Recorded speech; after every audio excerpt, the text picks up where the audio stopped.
नमस्कार, मैं मारुति प्रकाश गौतम, व्याख्याता इतिहास, राजकीय उच्च माध्यमिक विद्यालय रामगंज बालाजी बूंदी। कल हमने भारत के वैभवपूर्ण अतीत के बारे में पढ़ा, लेकिन हमारा चैप्टर और जो हमारा टॉपिक था वो पूरा नहीं हो पाया। कम समय का वीडियो था। आज हम उसी को आगे बढ़ाते हुए अपने टॉपिक को पूरा कर रहे हैं। कल हमने पढ़ा था भारतीय इतिहास के स्रोत। स्रोत का मतलब वो होता है जिससे हमें भारत के इतिहास की जानकारी प्राप्त हो, साधन जिनके माध्यम से हमें इतिहास प्राप्त हो, उनकी जानकारी प्राप्त हो और उनके प्रमाण जिससे हम ये कह सकें कि हाँ, ये जो हमने इतिहास की जो जानकारी प्राप्त की है वह सत्य है और इसमें कहीं भी अशुद्धता का भाव नहीं है। यानी जो हमने जानकारी प्राप्त की है वह सब सर्वथा सत्य है। तो हमने मोटे रूप से भारतीय इतिहास के स्रोत को दो भागों में बांटा था। पहला तो साहित्यिक स्रोत और दूसरा पूरा साहित्यिक स्रोत। अब इसके अंदर हमने जो क्लासिफिकेशन किया था, इसमें साहित्यिक स्रोत को हमने तीन भागों में बांटा था मोटे रूप से। पहला धार्मिक साहित्य, दूसरा धर्मेतर साहित्य और तीसरा वंशावली। अब और पुरातात्विक स्रोत को हमने 5 भागों में बांटा था। पहला उत्खनन से प्राप्त सामग्री, यानी जमीन के अंदर खुदाई करने के बाद जो जो हमें साक्ष्य मिले वह सब उत्खनन से प्राप्त सामग्री कहलाती है। दूसरा था अभिलेख। अभिलेख में जैसे ताम्रपाषाण, ताम्र पत्र है, शिलालेख है, ये सब अभिलेख में आ जाते हैं और लिखे हुए जो साहित्य है वह अभिलेख साहित्य के अंतर्गत आ जाता है। तीसरा था हमारा पुरातात्विक स्रोत के अंदर सिक्के और मुद्राएं, और सिक्के मुद्राएं के बाद स्मारक एवं भवन, जो प्राचीन काल में जितने भवन हैं, स्मारक है, बावड़ियां हैं, ये भी हमारे को इतिहास की जानकारी देते हैं। और पांचवा है मूर्तियां एवं शैलचित्र। अब इनको मोटे रूप से तो ये 2 भागों में हमने क्लासिफिकेशन कर दिया था और उसके बाद हमने धार्मिक साहित्य में लिया था। अब धार्मिक साहित्य का मतलब होता है धर्म विशेष को लेकर जो साहित्य लिखा गया है उसको धार्मिक साहित्य कहा जाता है और इसको भी हमने 3 भागों में बांटा था। आप अगर नोट करना चाहें तो अपनी कॉपी पेन पे इसको नोट कर सकते हैं। तो इसके अंदर धार्मिक साहित्य में पहले नंबर पर आता है वैदिक साहित्य। वैदिक साहित्य को हिंदू या ब्राह्मण धर्म से संबंध जोड़ा जाता है। जो हिंदू परिपाटियां हैं उससे संबंधित ये ग्रंथ है और साहित्य है लिखा गया। उसके बाद बौद्ध साहित्य, जो बौद्ध धर्म, जो जितना भी साहित्य लिखा गया है वह इससे संबंधित है। इसके बारे में आगे हम और विस्तृत चर्चा करेंगे। तीसरे नंबर का था जैन साहित्य। जैन साहित्य में भी हम इसके धर्म के बारे में आगे और इसके साहित्य के बारे में आगे जानकारी करेंगे। तो ये तो धार्मिक साहित्य आता है। और इसके बाद धर्मेतर साहित्य में ऐतिहासिक ग्रंथ आते हैं, शुद्ध साहित्य ग्रंथ आते हैं, क्षेत्रीय साहित्य आता है, जो क्षेत्रीय भाषाओं में लिखा गया है वह क्षेत्रीय साहित्य आता है। और विदेशी साहित्य जो विदेश से जो यहाँ पर विद्या अध्ययन करने आए थे और उन्होंने यहाँ की व्यवस्थाओं के बारे में और ग्रंथ वगैरह जो लिखे, यहाँ जो देखा, जैसी परिस्थिति देखी, यहाँ का राज्य प्रशासन, यहाँ के नियम कानून, इन सबको अपनी किताबों में लिखा। जैसे इंडिका है, इंडिका से भी जानकारी मिलती है। तो इस प्रकार की जो साहित्य है वह विदेशी साहित्यों में आ जाता है, क्योंकि उन साहित्यों से भी भारत के इतिहास की काफी जानकारी प्राप्त हमें होती है। अब वापस हम चलते हैं धार्मिक साहित्य में। पहला है वैदिक साहित्य। तो वैदिक साहित्य हिंदू धर्म या ब्राह्मण धर्म से संबंध रखता है ये, और वेदों को 4 भागों में बांटा गया है। वेद 4 होते हैं। वेद का अर्थ होता है जानना, यानी किसी भी चीज को जानते हैं तो उसको वेद कहा गया है। ये विद धातु से बना है। विद का अर्थ होता है जानना, और ये श्रुति से प्राप्त होता है, यानी सुनकर एक पीढ़ी से दूसरी पीढ़ी में ये वैदिक साहित्य का स्थानांतरण किया गया था। आज के दौर में वेदों को लिखा हुआ, इनको संकलित कर लिया गया है, लिख लिया गया है, या इनको प्रिंट कर दिया गया है। लेकिन उस समय ऐसा नहीं था। उस समय ज्ञान का स्थानांतरण जो होता था वह सुनकर एक पीढ़ी से दूसरी पीढ़ी में स्थानांतरित इस ज्ञान को किया जाता था। अब आज का जो दौर है इसमें तुम्हारे को कई प्रकार इलेक्ट्रिक माध्यम के द्वारा भी इसकी जानकारी प्राप्त हो जाती है, और किताबों के माध्यम से भी हम इसके बारे में, वेदों के बारे में जानकारी प्राप्त कर लेते हैं। लेकिन पहले ऐसा नहीं हुआ करता था। पहले गुरु छात्रों को पढ़ाते थे, अपने शिष्यों को पढ़ाते थे, और वह उसको रटते थे, और वह अगली पीढ़ी में उसका स्थानांतरण करते थे। तो अब वेदों के बारे में हम तुम्हारे को विस्तृत में जानकारी देना चाहूंगा। आप लोग अपनी पेन और कॉफी लें और इनको थोड़ा नोट करें। पहला वेद है ऋग्वेद। ऋग्वेद 1500 ईसा पूर्व से 1000 ईसा पूर्व के बीच में लिखा गया था, ऐसा माना जाता है। इसको एक निश्चित व्यक्ति ने नहीं लिखा, अलग अलग ऋषियों ने अलग अलग समय इनको लिखा है और इनको संकलित किया गया है। लेकिन इसमें ये 500 साल का जो 500 वर्ष का जो काल है, उस काल में इनको लिखा गया था। और इसके अंदर देवताओं की स्तुति है, यानी देवताओं ने को कुछ करने के लिए कई तरह की प्रार्थनाएं, विनती और गायन किया गया है। उन देवताओं की स्तुति का इसके अंदर वर्णन है ऋग्वेद में। इसमें 10 मंडल होते हैं और 1028 सूक्त है। यह संपूर्ण संस्कृत में लिखा गया है। सर्व प्राचीन वेद है, ये सबसे पुराना वेद यही कहलाता है। और इसके भी उपवेद हैं।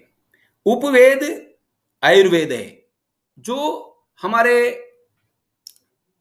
चिकित्सा पद्धति को जन्म देता है। हमारे चिकित्सा पद्धति के द्वारा के बारे में प्रकाश डालता है, और हमारे स्वास्थ्य को किस प्रकार सही बनाया जाए उसके बारे में ये ऋग्वेद में का जो उपवेद है आयुर्वेद, उसके अंदर बताया गया है। बालकों, वैदिक समाज की जानकारी भी ऋग्वेद से ही मिलती है। उस समय वैदिक समाज के अंदर बहुत सारी चीजें थी। आज बहुत सारे आडंबर हो गए, पहले ऐसे आडंबर नहीं थे। आज एक जातिगत हो गया, जो ब्राह्मण रहे वही ब्राह्मण रहेगा, या वैसे है वो वैसे रहेगा। पहले ऐसा नहीं था। पहले ऋग्वेद काल में कर्म के आधार पर जातियां बनती थी। जो जैसा कर्म करता था वो उसी जाति में रहता था। अब जैसे जिसने जिसने अगर ब्राह्मण ग्रंथ को पढ़ा है तो ब्राह्मण रहता था। जिसने सैनिक शिक्षा प्राप्त की है तो वह क्षत्रिय होता था। जो व्यापार से संबंधित कार्य करता था तो वह वणिज होता था।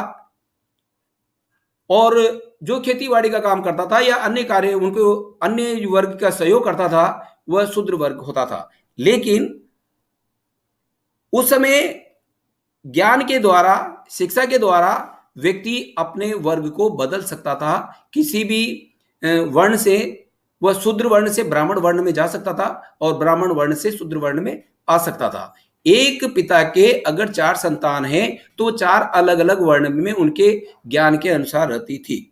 ये जरूरी नहीं है कि एक ब्राह्मण का पुत्र है तो ब्राह्मण हो, या क्षत्रिय का पुत्र है तो क्षत्रिय हो, ऐसा नहीं था। और दूसरा वेद आता है, वो आता है यजुर्वेद। यजुर्वेद क्या है कि यज्ञ से संबंधित जानकारी देता है। यज्ञ में जो विधि विधान है, उस समय प्राचीन काल में कई तरह के यज्ञ हुआ करते थे। हर चीज का ये यज्ञ होता था। और जैसे आप लोगों ने देखा होगा और सुना होगा कि श्री राम ने अश्वमेध यज्ञ किया था। तो इसी प्रकार कई उस समय बड़े बड़े यज्ञ हुआ करते थे। उन सबकी जो जानकारी है, उन यज्ञों की जो विधि विधान है, वह यजुर्वेद में दी गई थी।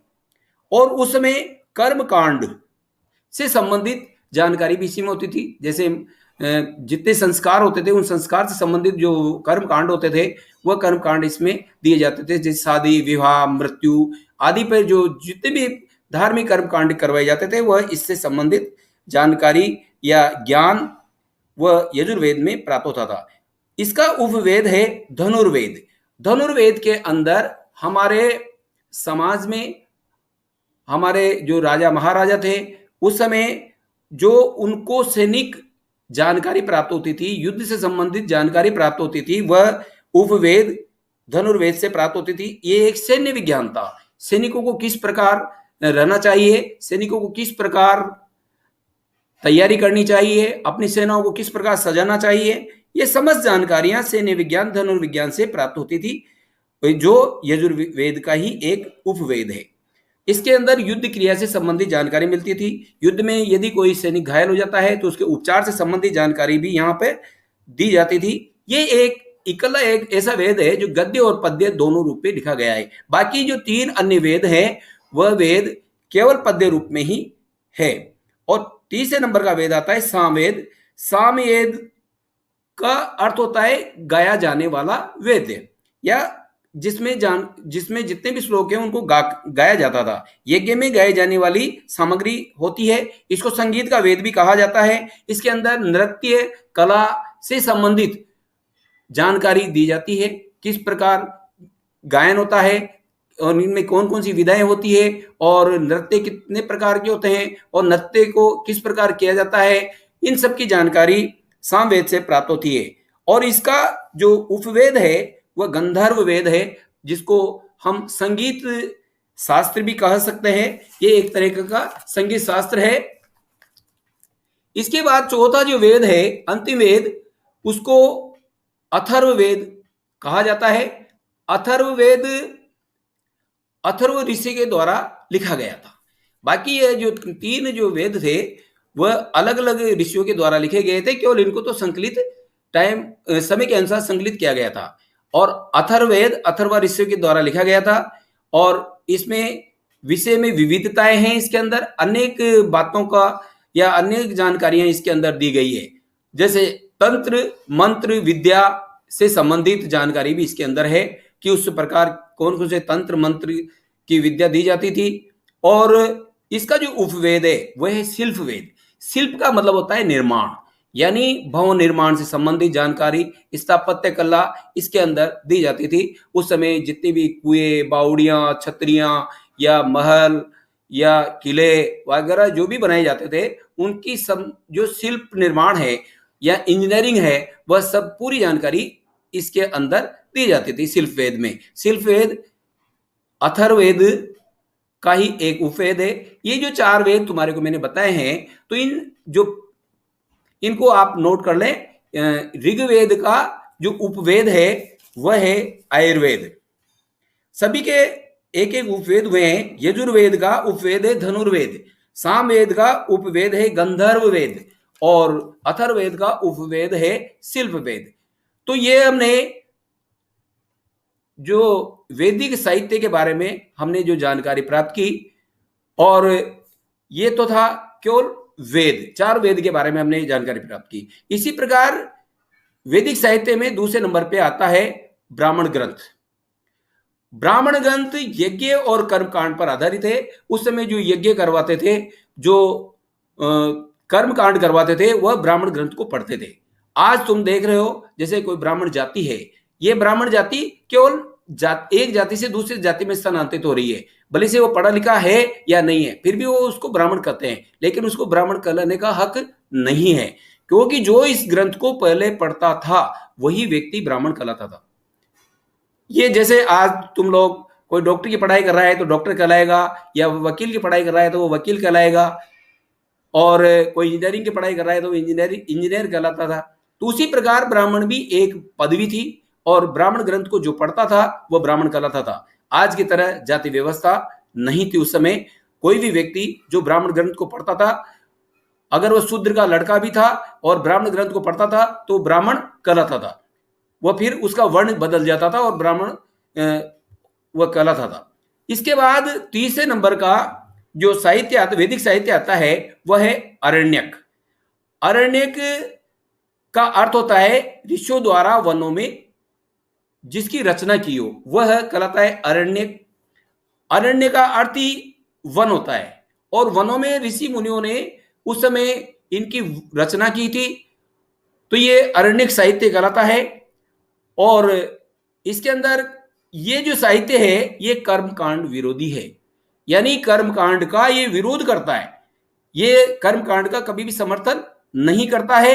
ये कर्मकांड विरोधी साहित्य कहलाता है अरण्यक। और दार्शनिक विषयों पर यह चर्चा करता है और दर्शन के बारे में यह जानकारी देता है। जो हमारे भारत के अंदर जो षट दर्शन जो चलते हैं वह अरण्यक के माध्यम से पता चलता है और इसके अंदर जो हमारे 6 दर्शन हैं उन 6 दर्शनों पर यह विशेष तौर से प्रकाश डालता है अरण्यक, और यह कर्म कांड को का हमेशा विरोधी रहा है। इसके बाद चौथे नंबर पे हमारा वैदिक साहित्य आता है, उसको कहते हैं उपनिषद। बालको उपनिषद का मतलब होता है उप का मतलब होता है गुरु के समीप बैठना। उपनिषद का मतलब गुरु के समीप बैठकर जो ज्ञान प्राप्त करते हैं उसको उपनिषद कहा जाता है और इसमें नैतिक विषयों पर चर्चा है। यानी हमें नैतिक जीवन किस प्रकार का जीना चाहिए, हमारा नैतिक दायित्व क्या है, जैसे सहयोग करना, सम्मान करना और जितने भी हमारे नैतिक चरित्र है उससे संबंधित जानकारी हमें उपनिषद से प्राप्त होती है। इसके अंदर गुरु के समीप बैठकर ज्ञान प्राप्त किया जाता था। प्राचीन काल में तुमने देखा होगा कि जो गुरु शिष्य जो परंपरा थी उसमें शिष्य नीचे बैठते थे और गुरु थोड़ा सा ऊपर स्थान पे गुरु को बैठ जाता था और वह सभी बच्चों को, सभी शिष्यों को जानकारी देता था, ज्ञान देता था। अपने उस समय मौखिक ज्ञान विशेष तौर से दिया जाता था और उस समय नैतिक विषयों पे चर्चा होती थी, भारतीय दर्शन पर चर्चा होती थी और उनके की जानकारी भी उस समय दी जाती थी। उपनिषद उस समय 108 उपनिषद, अभी जो उपनिषद का जो ज्ञान है वो 108 है। इसमें विशेष तौर से 2 उपनिषद मुख्य है। इसमें पहला तो है मुंडको उपनिषद, जिससे सत्यमेव जयते जो वाक्य है हमारे राष्ट्रीय उसमें चिन्ह में जो लिया गया है सत्यमेव जयते, वह मुंडको उपनिषद से लिया गया है। ये बालको आप लोगों की कई बार कंपटीशन में पूछा जाएगा और इसको विशेष तौर से तुम ध्यान रखना। ये मुंडको उपनिषद से लिया गया वाक्य है सत्यमेव जयते, जिसका अर्थ होता है सत्य की हमेशा जीत होती है। ये वाक्य हमारे भारतीय जो राष्ट्रीय चिन्ह है उसमें लिखा गया है। ये अशोक जो स्तंभ है उसमें भी लिखा गया है, लेकिन ये मूल रूप से मुंडको उपनिषद से लिया गया है। दूसरा है कठोपनिषद।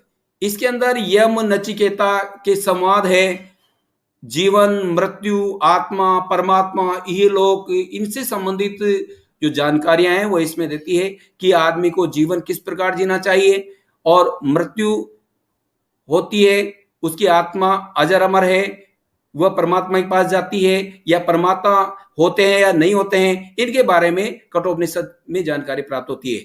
इनको वेदांत भी कहा जाता है, यानी इसको वेदों का अंत भी कहते हैं। इसको ज्ञान मार्ग भी कहा जाता है। नोट कर लीजिए, वेदांत तुम्हारे कई बार कंपटीशन में पूछा जा सकता है कि वेदांत किसे कहते हैं, तो ये उपनिषद को कहा जाता है और ज्ञान मार्ग भी इसको हम कहते हैं, यानी ज्ञान मार्ग भी उपनिषद को ही कहा जाता है। उसके बाद आता है हमारा जो वैदिक साहित्य है उसमें है वेदांग। वेदांग वैदिक साहित्य के अंग हैं ये, और वैदिक साहित्य का अंग का अर्थ होता है जिस प्रकार हम किसी भी गणितीय सवाल को हल करने के लिए उनके फॉर्मूले को काम में लेते हैं या अंग्रेजी पढ़ने के लिए अंग्रेजी के जो मीनिंग है उनको हम सीखते हैं, उसी प्रकार वेदों को ठीक प्रकार से समझने के लिए, पढ़ने के लिए हमें वेदांग पढ़ना बहुत जरूरी है, क्योंकि बिना वेदांग के हम वेदों को सही प्रकार नहीं पढ़ सकते, नहीं समझ सकते। अगर हमें वेदों को ठीक ढंग से समझना है और पूरा जानकारी प्राप्त करनी है तो वेदांग को पढ़ना बहुत आवश्यक है। वेद मुख्य रूप से 6 प्रकार के होते हैं, जिसमें पहला जो वेदों को पढ़ने के लिए हमें वेदांग को पढ़ना जरूरी है। वेदांग 6 प्रकार के होते हैं। पहला है शिक्षा, दूसरा है व्याकरण, यानी हमें व्याकरण से संबंधित जानकारी इस वेदांग के द्वारा प्राप्त होती है। तीसरा है निरुक्त, चौथा है छंद और 5वां है ज्योतिष, और छठा वेदांग है वह है कल्प। तो इस प्रकार 6 वेदांग वेदों को पढ़ने के लिए बहुत आवश्यक है सीखना, नहीं तो वेदों को हम अच्छी प्रकार से पढ़ नहीं सकते, समझ नहीं सकते। इसके बाद वैदिक साहित्य में आता है पुराण। हिंदू साहित्य में पुराणों का काफी महत्व है। पुराण सबसे पुराने हैं, प्राचीन हैं, और ये एक कथाएं हैं। इनका पुराण वैसे 18 पुराण हमारे हिंदू धर्म में माने गए हैं, 18 पुराण, और ऐतिहासिक कथाएं भी इसके अंतर्गत आती है। और उनका शानदार तथा रोचक क्रमबद्ध इसके अंदर लिया गया है। रोचकता जब भी होगी जब उसमें क्रमबद्धता होगी। अगर किसी चीज में क्रमबद्धता अगर नहीं रखोगे तो वह चीज हमें समझ में नहीं आ सकती। तो ये जो जितना भी ज्ञान है, जितनी कथाएं हैं, इनमें क्रमबद्धता का पूरा ध्यान रखा गया है। और हमारे जो पुराण है 18 पुराण, 18 पुराणों में हर तरह का ज्ञान दिया गया है, और इसमें हर जगह रोचकता दिखाई गई है और क्रमबद्धता है। क्रमबद्धता होगी तब वह रोचकता रहेगी। आज विज्ञान जो होती है वह विज्ञान में क्रमबद्धता ही पाई जाती है, और क्रमबद्ध अगर कोई चीज नहीं होगी तो हम उसको बहुत अच्छी तरह से समझ नहीं सकते। तो क्रमबद्धता होना बहुत जरूरी है, और क्रमबद्ध विवरण से ही हम आगे बढ़ सकते हैं या उसको रोचक बना सकते हैं। तो पुराण को रोचक बनाने के लिए उसकी क्रमबद्धता आवश्यक है, और साहित्यिक सांस्कृतिक इतिहास की जानकारी भी हमें इन पुराणों से प्राप्त होती है।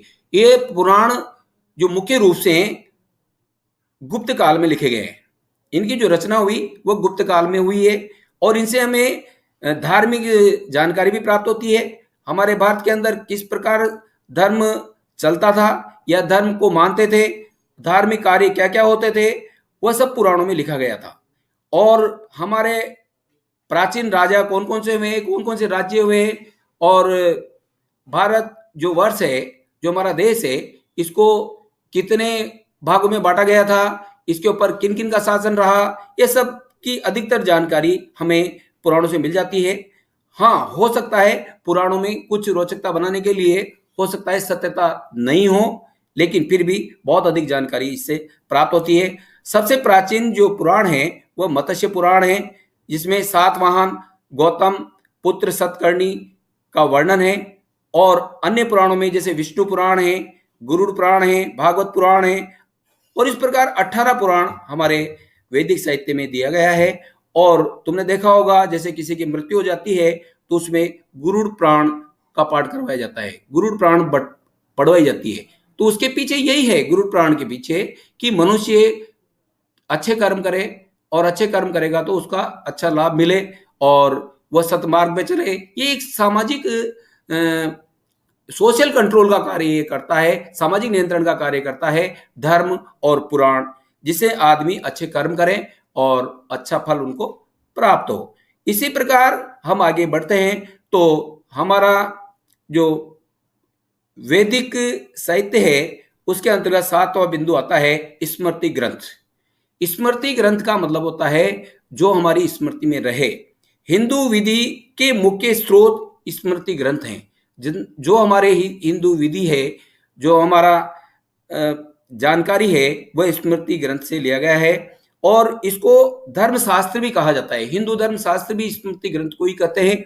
कई बार कंपटीशन में पूछ दिया जाता है कि धर्म साहित्य या धर्मशास्त्र किसे कहते हैं, तो ये हमारा स्मृति ग्रंथ है, और इसमें हिंदू विधि के मुख्य स्रोत है, जिससे हमें हिंदू विधि के बारे में जानकारी प्राप्त होती है। ये बहुत प्राचीन है, और ये धार्मिक समाज की पूरा प्रकाश डालता है कि उस समय धार्मिक समाज किस प्रकार का था, कौन कौन से धर्म यहाँ प्रचलित थे भारत देश के अंदर, और उन धर्मों के बारे में ये विस्तृत रूप से हमें बताता है। स्मृति ग्रंथ के द्वारा सामाजिक जीवन किस प्रकार का था, समाज कितने भागों में बटा हुआ था, समाज में कौन कौन से वर्ण के लोग क्या क्या कार्य करते थे, ये सब स्मृति ग्रंथ से हमें जानकारी प्राप्त होती है। जीवन की जानकारी प्राप्त होती है, हमारा जीवन कष्टमय था या खुशहाल था या भारत सोने की चिड़िया थी, ये सब जानकारी स्मृति ग्रंथों से प्राप्त हो जाती है। और ये सबसे प्राचीन जो स्मृति ग्रंथ हैं उनमें मनुस्मृति है।